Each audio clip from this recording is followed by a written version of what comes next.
Le musée Soulages est un musée qui est consécutif à la donation. On a à peu près 500 œuvres dans les collections du musée, une partie présentée dans le musée et une autre partie qui est conservée dans nos réserves. Peinture sur toile, peinture sur papier, estampes, vitraux de conque, les cartons dits vitraux, bronze, verre, inclusion de verre.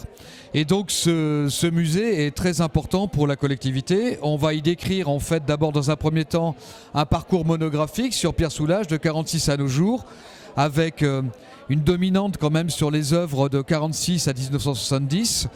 Il y aura un certain nombre d'outre noirs et ce musée est équipé également d'une grande salle d'exposition temporaire de plus de 500 mètres carrés qui nous permet d'assurer une politique de programmation d'exposition dans le domaine de l'art moderne et de l'art contemporain. On va présenter une exposition avec l'artiste contemporain Claude Lévesque, une exposition sur l'Arte Povera. On a des projets à raison de 3 expositions par an.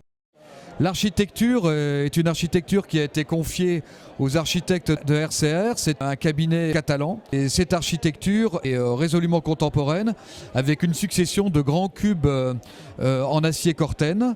Et ces cubes contiennent chacun une partie de la collection avec un éclairage génital. On est sur 4 niveaux et le musée fait à peu près 6600 mètres carrés. On a des dépôts de collectionneurs privés, on a des dépôts d'institutions comme le Centre Pompidou. Tous les ans, on va travailler avec des collectionneurs qui me permettront de faire tourner ma collection. Ce musée se veut extrêmement pédagogique.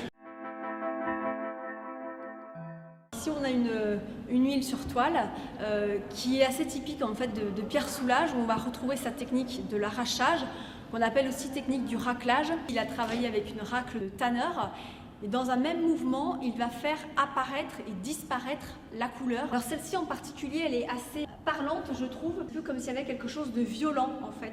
Et ça, c'est pas quelque chose qu'on retrouve sur toutes les toiles de Pierre Soulages. Violent, comme s'il y avait eu une colère, un énervement en peignant cette toile. C'est mon ressenti personnel. Après, on sait bien que les peintures de Pierre Soulages ne sont pas des interprétations de mots ou de sentiments, que Pierre Soulages travaille avec le hasard sur la matière. Donc c'est pas forcément ce que lui a voulu traduire dans cette toile-là, c'est vraiment moi personnellement ce que m'inspire cette œuvre-là. Puisque Pierre Soulages dit effectivement que chaque spectateur est libre d'avoir son sentiment particulier, que c'est vraiment le spectateur qui fait l'œuvre d'art et chacun, selon ma sensibilité, va être attiré ou pas par telle ou telle œuvre, voire même pas du tout.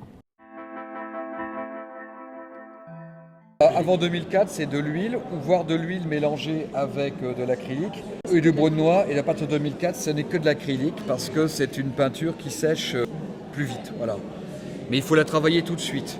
Et quand on va dans l'atelier de Pierre à 7, on voit très bien le travail de matière qui est fait autour de cette technique. J'ai vu travailler et j'ai jamais cherché à le voir travailler parce que je sais comment il travaille et que ce qui compte c'est la chanson, c'est pas la manière dont on l'a fait, quoi. Ce qui compte c'est la photo, c'est pas forcément la manière dont on l'a fait, même si ça peut être intéressant d'un point de vue technique et c'est vrai que c'est intéressant.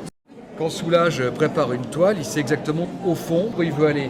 Il va jamais se laisser aller à des mouvements. C'est pour ça que quand on parle de gestualité pour Soulages, on se trompe.